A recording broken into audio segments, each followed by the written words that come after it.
Школьная форма, большие белые банты и красивые букеты. Самые маленькие ученики идут на свою первую школьную линейку. Для первоклассников, как и для их родителей, 1 сентября – это начало нового жизненного этапа.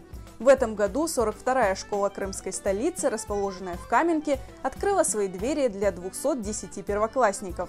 Bizim tantanalı bayramımız mektep talebelerine bağışlanan. Ayrıca 1. sınıf talebelerine vakit geldi. Onların ömründe birinci kere bu birinci çan bayramı olacak. Onlar bugün talebe olarak 1. sefer mektep bosağasını basıp geçecekler. Geliniz bu talebelerine karşılayın.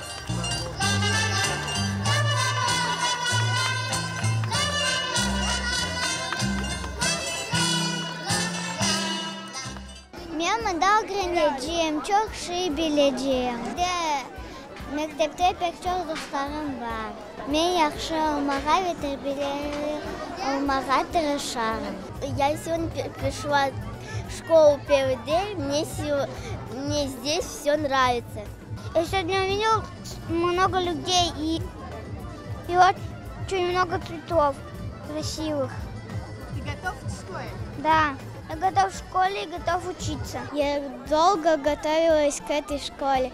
Я занималась, училась. И я очень люблю свою школу. Из-за коронавирусных ограничений на торжественной линейке присутствовали ученики 1 и 11 классов и их родители. Но, несмотря на это, День знаний стал настоящим праздником для тех, кто сегодня в первый раз сядет за школьную парту.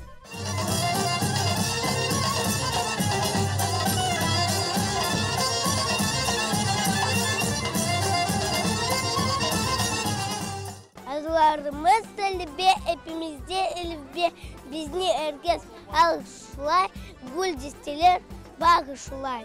Уже второй год подряд в школе номер 42 имени Эшрефа Шемизаде открывают 8 первых классов. 3 из них с крымско-татарским языком обучения.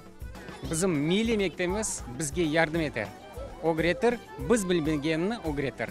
Biz çok memnunuz. Bizim халқымыздың более бір milli мектебimiz var.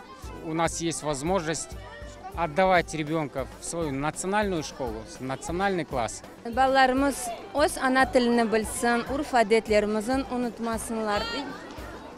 Өз тілімізде оқымақ керек, onun için. Прозвенел первый звонок, символизирующий начало нового учебного года. Учителя 42-й школы имени Эшрефа Шемизаде отмечают, они стараются не только дать качественные знания детям, но и привить любовь к родному языку, культуре и традициям народа. Это для нас как новый календарный чистый лист. И, соответственно, конечно, мы ждем от каждого нового учебного года только положительные эмоции. Я беру крымско-татарский класс в этом году первый. Основная идея, вообще, я считаю, крымско-татарского класса – это привить любовь к родине, к родному языку, и чтобы дети знали свой родной язык и его передавали из поколения в поколение.